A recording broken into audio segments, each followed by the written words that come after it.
תודה. מה שאלת אותי? ראש הממשלה אומרים ברשת שאתה בכלל מת? אני מת על קפה, אתה יודע מה? אני מת על העם שלי. איך הם מתנהגים, פנטסטי. אתה רוצה לספור את מספר אצבעות? אתה יכול להראות לנו? פה. פה. היית? יפה מאוד. לחיים. ראש הממשלה מסר לאנשים שיוצאים ומתאווררים? לצאת להתאוורר, אבל ליד מרחב מוגן.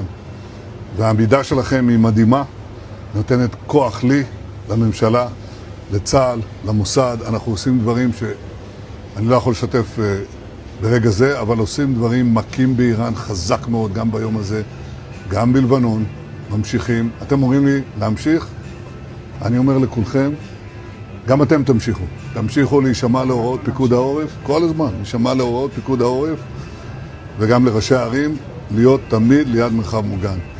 ואנחנו נקל ככל שהדבר ניתן. ותודה לך על הקפה, הוא מצוין. אני לא יודע לגבי הקלוריות, זה נראה לי מסוכן מאוד.